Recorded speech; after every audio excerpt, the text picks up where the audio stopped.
പട്ടണത്തിൽ നിന്ന് വലിയൊരു ജനക്കൂട്ടവും അവളോടൊപ്പം ഉണ്ടായിരുന്നു. അവളെ കണ്ട് മനസ്സറിഞ്ഞ് കർത്താവ് അവളോട് പറഞ്ഞു, കരയേണ്ട. അവൻ മുന്നോട്ട് വന്ന് ശവമഞ്ചത്തിൽ തൊട്ടു. അത് വഹിച്ചിരുന്നവൻ നിന്നു. അപ്പോൾ അവൻ പറഞ്ഞു, യുവാവേ, ഞാൻ നിന്നോട് പറയുന്നു, എഴുന്നേൽക്കുക. മരിച്ചവരോട് എഴുന്നേറ്റിരുന്നു. അവൻ സംസാരിക്കാൻ തുടങ്ങി. യേശു അവനെ അമ്മയ്ക്ക് ഏൽപ്പിച്ചു കൊടുത്തു. എല്ലാവരും ഭയപ്പെട്ടു. അവർ ദൈവത്തെ സ്തുതിച്ചുകൊണ്ട് പറഞ്ഞു, ഒരു വലിയ പ്രവാചകൻ നമ്മുടെ ഇടയിൽ ഉദയം ചെയ്തിരിക്കുന്നു. ദൈവം തന്റെ ജനത്തെ സന്ദർശിച്ചിരിക്കുന്നു. അവനെ പറ്റിയുള്ള ഈ വാർത്ത യൂദയ മുഴുവനും പരിസരങ്ങളിലും പരന്നു.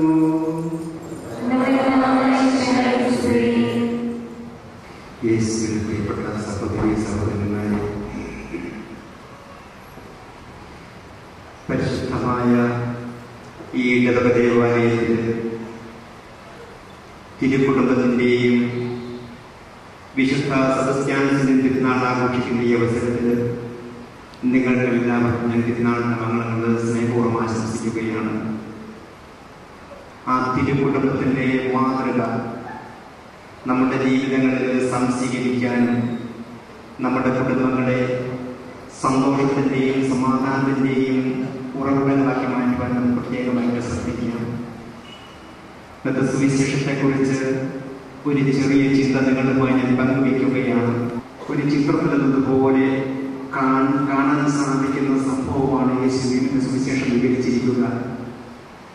നായിം എന്ന പട്ടണത്തില് ഒരു ചെറുപ്പക്കാരന്റെ ശവസംസ്കാര ശുശ്രൂഷ നടക്കുകയാണ്. അത് വളരെ ദുഃഖകരമായ ഒരു അവസരമായിരുന്നു. കാരണം ഈ മരണമടഞ്ഞ യുവാവ് ഒരമ്മയുടെ ഏകപുത്രനായിരുന്നു. തന്നെയുമല്ല, ആ അമ്മ വിധവയുമായിരുന്നു. എല്ലാ മരണങ്ങളും ദുഃഖകരമാണെങ്കിലും ചില മരണങ്ങൾ ഒത്തിരിയേറെ ദുഃഖകരങ്ങളാണ്.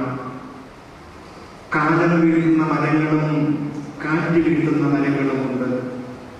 കാലം വീഴുന്ന മരങ്ങളെ നമ്മൾ ഒത്തിരി ദുഃഖിക്കാറുണ്ട്. പക്ഷേ കാറ്റ് വീഴുന്ന മരങ്ങളെ നമ്മൾ ദുഃഖിക്കാറുണ്ട് എന്ന് പറഞ്ഞതുപോലെ അകാലത്തിലുള്ള ഈ ചെറുപ്പക്കാരന്റെ മരണം യേശുവിനെ ഒത്തിരിയേറെ വേദനിപ്പിച്ചു എന്നാണ്, അല്ലെങ്കിൽ വേദനിക്കുന്നവരുടെ ദുഃഖത്തില് യേശു പങ്കുചേർന്നു എന്നാണ് സുവിശേഷം പറയുക. യേശുവിന്റെ സ്ഥായീഭാവം എന്ന് ചോദിച്ചാൽ നമ്മൾ എന്ത് ഉത്തരം പറയും? നമ്മളിൽ ചിലരുടെ സ്ഥായീഭാവം എന്ന് പറയുന്ന ഒരു പക്ഷേ അത് കോപമായിരിക്കാം, അല്ലെങ്കിൽ സ്വാർത്ഥതയായിരിക്കാം, അല്ലെങ്കിൽ അഹങ്കാരമായിരിക്കാം. അതേസമയത്ത് യേശുവിന്റെ സ്ഥായീഭാവം എന്ന് പറയുക അത് വിനയവും കാരുണ്യവുമായിരുന്നു. എന്നും അവന് ജനങ്ങളോട് ഒത്തിരിയേറെ കാരുണ്യം പ്രദർശിച്ചതായിരുന്നു. അതുകൊണ്ടാണ് പറയാൻ സാധിക്കുക യേശുവിന്റെ സ്ഥായീഭാവം എന്ന് പറയുക സ്ഥിരമായി യേശുവിൽ കണ്ടുമുട്ടുന്ന സ്വഭാവം എന്ന് പറഞ്ഞാൽ അത് കാരുണ്യമാണെന്ന് പറയാം. ഒത്തിരി സന്ദർഭങ്ങളിൽ അവരുടെ കാരുണ്യത്തെ വെളിപ്പെടുത്തുന്ന സംഭവങ്ങൾ നമുക്ക് വേദപുസ്തകത്തിൽ നിന്ന് വായിച്ചെടുക്കാനായിട്ട് സാധിക്കും. ഐശ്വര്യമെന്ന് പറഞ്ഞാൽ അറിയാമോ? ഐശ്വര്യമെന്ന് പറഞ്ഞാൽ ഈശ്വരന്റെ ഭാവമെന്നാണ് അതിന്റെ അർത്ഥം. നമ്മളിലെല്ലാം, എന്നിലും നിങ്ങളിലുമെല്ലാം ഐശ്വര്യം, ദൈവത്തിന്റെ ഈശ്വരന്റെ ഭാവം ഉണ്ടാകാൻ വേണ്ടി നമ്മൾ പ്രാർത്ഥിക്കുന്നതിന് വേണ്ടി സമയത്ത് ഈ ഇരുമ്പ് കെട്ടുമ്പോഴും കാമത്തിന്റെ ശക്തി ലഭിക്കും. അത് ശാസ്ത്രീയ സത്യമാണ്. അതായത് ഈ കൊണ്ട് കാന്തത്തെ ഉരസിയാല് ഈ ഇരുമ്പിനും കാന്തത്തിനും നിൽക്കുമ്പോൾ, അനേക സമയം നമ്മൾ നിൽക്കുമ്പോൾ അവരുടെ ഭാവം നമ്മളുടെ ഭക്തി എന്ന് പറയുക. കാര്യസാധ്യത്തിന് വേണ്ടി ദൈവത്തെ സമീപിക്കുക എന്നത് സ്വാർത്ഥതയാണ്. നമ്മുടെ കാര്യം സാധ്യമായി ദൈവത്തിന് വിട്ടുകൊടുക്കുന്ന, ദൈവത്തെ ഉപയോഗിക്കുന്നത് മറിച്ച് ദൈവത്താൽ ഉപയോഗിക്കപ്പെടാൻ വേണ്ടിയിട്ട് തങ്ങളെ തന്നെ വിട്ടുകൊടുക്കുന്നവരാണ് വിശ്വാസം എന്ന് പറയുക. ഈ വിശ്വാസമാണ് വർദ്ധിക്കേണ്ടത്.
ഞങ്ങളുടെ കർത്താവായ ദൈവമേ, ലോകത്തിന് പ്രകാശമായി എടുക്കുവാൻ യാത്രകളെന്ന് പറയുന്നു.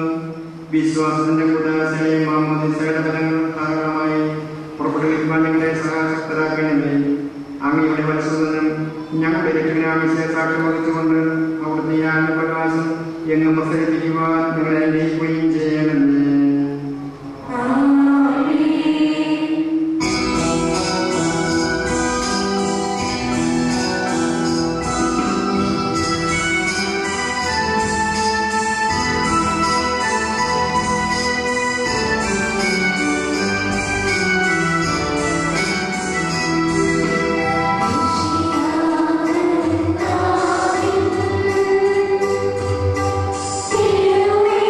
me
നമുക്ക് പ്രാർത്ഥിക്കാം.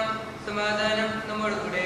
പാത്രികന്മാരുമായ നമ്മുടെ പിതാക്കന്മാർ, പുരോഹിതന്മാർ, ശുശ്രൂഷകർ എന്നിവരുടെയും ബ്രഹ്മചാരികളുടെയും കന്യകളുടെയും നമ്മുടെ മാതാപിതാക്കന്മാർ, പുത്രീപുത്രന്മാർ, സഹോദരി സഹോദരന്മാർ എന്നിവരുടെയും ഓർമ്മയനുസരിച്ചുകൊണ്ട് നിങ്ങൾ പ്രാർത്ഥിക്കുവാൻ വിശ്വാസത്തിലും വിശ്വാസവുമായ എല്ലാ ഭരണകർത്താക്കളെയും സത്യവിശ്വാസം മരിച്ച് ഈ ലോകത്തിൽ നിന്ന് വേർപെട്ടുപോയ എല്ലാവരെയും അനുസ്മരിക്കുവാൻ വിശ്വാസ കൃപയാൽ ഈ വരുന്നവർക്ക് സഹായത്തിനും രക്ഷയ്ക്കും സ്വർഗരാജ്യത്തിൽ നിത്യജീവനും കാരണമാകട്ടെ.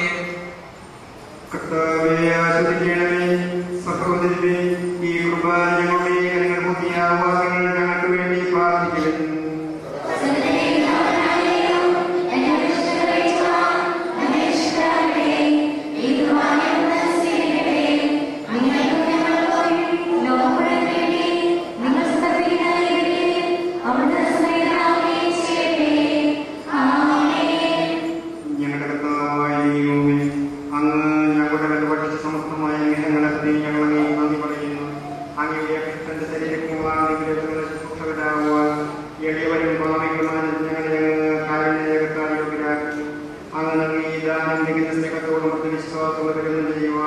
ഞങ്ങളെ ശക്തരാകണമെന്ന് അപേക്ഷിക്കുന്നു.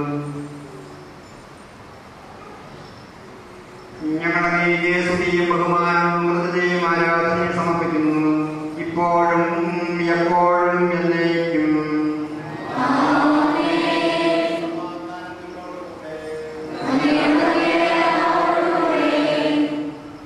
സഹോദരി, വിശ്വയുടെ നിങ്ങൾ സമാധാനം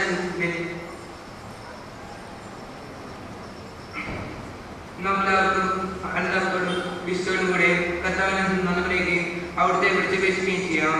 നിങ്ങൾ ആദരങ്ങൾ വന്ന് ഇവിടെ ആനന്ദപ്പെടുത്തുകയും സൂക്ഷിപ്പേക്ഷിക്കുകയും ഉപരക്തമായ ജയങ്ങൾ ഉദാശയപ്പെടുന്നു. പുലകജൻ തന്റെ മാധ്യസ്ഥം വഴി സമാധാനം സമർത്ഥമാക്കുന്നതിന് വേണ്ടി പ്രാർത്ഥിക്കാനും തുടർന്നു. കണ്ണുകൾക്കാരുടെയും വിചാരങ്ങൾ സ്വന്തത്തിലേക്ക് വരുത്തി നിശബ്ദരായി ഏകതയോട് ഭക്തരുടെ കൂടെ നിങ്ങൾ ഹൃദയത്തിൽ പ്രാർത്ഥിക്കുകയും സമാധാനം നമ്മോടുകൂടെ.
എന്തുകൊണ്ടെന്നാൽ ലോകത്തെയും സകലത്തെയും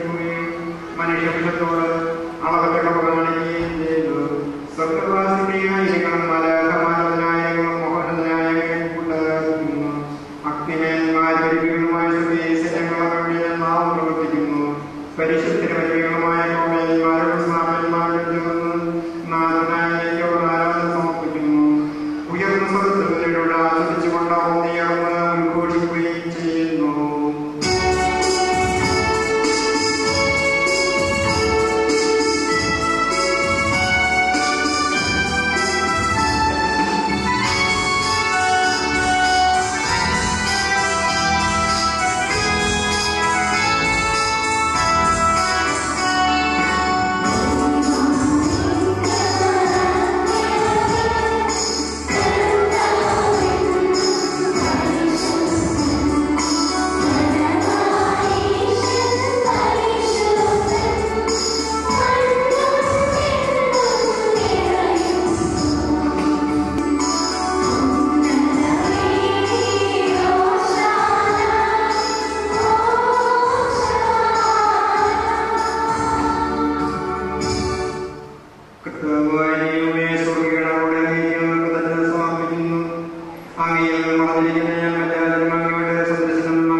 അവിടുത്തെ പീഡാനുഭവത്തിന്റെ സ്മരണ ഞങ്ങൾ ആചരിക്കുന്നു. താനെ മർമ്മരമായ സ്വർഗത്തിലേക്ക് ഞങ്ങളുടെ പക്കലേക്ക് കണ്ണുയർത്തി വാട്ടി വിഭജിച്ച് ശിഷ്യന്മാർക്ക് നൽകിക്കൊണ്ട് ചെയ്തു. ഇത് പാപമോചനത്തിനായി അനേകർക്ക് വേണ്ടി വിഭജിക്കപ്പെടുന്നു. നിങ്ങൾക്ക് വേണ്ടി വിഭജിക്കപ്പെടുന്ന എന്റെ ശരീരമാകുന്നു. നിങ്ങളെല്ലാവരും ഇതിൽ നിന്ന് വാങ്ങി ഭക്ഷിക്കുവിൻ. അപ്രകാരം തന്നെ കാസയുമെടുത്ത് സ്തോത്രം ചെയ്ത് വാഴ്ത്തി അവർക്ക് നൽകിക്കൊണ്ട് അരുൾ ചെയ്തു. ഇത് പാപമോചനത്തിനായി അനേകർക്ക് വേണ്ടി ചിന്തപ്പെടുന്ന പുതിയ ഉടമ്പടിയിലെ രക്തമാകുന്നു. നിങ്ങളെല്ലാവരും ഇതിൽ നിന്ന് വാങ്ങി പാനം ചെയ്യുന്നു. ഞാൻ ഈ ചെയ്തത് കൂടുമ്പോൾ എന്നെ ഓർമ്മയ്ക്കായി ചെയ്യുന്നു. കർത്താവിനെ ഞങ്ങളുടെ കൽപ്പിച്ചതുപോലെ ഇവരും വരെയുമായി നിന്റെ തിരുസന്നിധിയിൽ വെച്ച് കൂടിയിരിക്കുന്നു. നന്ദി പ്രകാശിക്കാൻ കഴിയാത്തതും അപ്രവലംബമാണ് നീ അനുഭവിക്കുന്നത്. എന്റെ സ്വീകരിക്കുകയും അധപതിച്ചുപോയവരെ സംരക്ഷിക്കുകയും മുതലാളികളെ ജീവിക്കുകയും ചെയ്തു. സ്വാമികളായ കടൽക്കെട്ടി വിശദീകരിച്ച് ഞങ്ങളുടെ ബുദ്ധിക്ക് പ്രകാശം നൽകി. ഞങ്ങളുടെ ചിത്രത്തിലേക്കിലാക്കി ഞങ്ങളുടെ ബലഹീനമായ പ്രകൃതിയെ നിന്റെ സമർത്ഥമായ നീ ഓർമ്മണിയുകയും ചെയ്തു. നീ ഞങ്ങൾക്ക് എല്ലാ സഹായവും പരിഗണനങ്ങളുമായി ഞങ്ങൾ നിനക്ക് സ്ത്രീയും ബഹുമാനവും ഹൃദയവും ആരാധന സമർപ്പിക്കുന്നു. ഇപ്പോഴും എപ്പോഴും എന്നേക്കും.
അങ്ങനെ അവരുടെ സമർത്ഥമായ സംജാതമാക്കണമേ.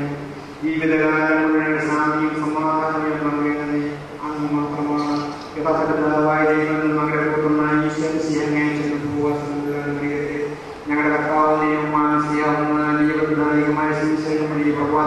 സ്ത്രീകന്മാർ, രക്തസാക്ഷികൾ, വന്ദകന്മാർ, വേദപാരകന്മാർ, നന്ദന്മാർ, പുരോഹിതന്മാർ, ശുശ്രൂഷകൾക്കും വിശുദ്ധമായ സജീവവും ദൈവത്തായും സന്താനങ്ങളെല്ലാം ആവശ്യമായ നന്മത്തിന്റെയും വിശുദ്ധിയുടെയും മാർഗം പഠിപ്പിച്ചതെല്ലാം കർത്താവേ, ജീവനും കരയിലും കേസിലുമായ നൽകിയ പരമ്പരാഗതമായി സ്വീകരിച്ച് ആകെ നാം ഒരുമിച്ചുകൂടിയുമ്പോൾ തിരുസന്നിധി നിൽക്കുന്നു. ഞങ്ങളുടെ മാത്രം രക്ഷകനുമായ ശാസ്ത്രികളുടെ പീഡാനുഭവത്തിന്റെയും മരണത്തിന്റെയും സംസ്കാരത്തിന്റെയും ഉദ്ധാനത്തിന്റെയും മഹിമയും ഭയഭക്തിയും പരിശുദ്ധവും ദൈവത്തിന്റെയും ദൈവീകമായ രസത്തെ സന്തോഷത്തോടെ ഞങ്ങൾ സ്മരിക്കുകയും സ്തുതിക്കുകയും അനുഷ്ഠിക്കുകയും ചെയ്യുന്നു.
സഹോദരനെ വിശ്വസിച്ചുകൊണ്ടോ നമുക്ക് സർവ്വത്തിനെയും നാം കൃപയും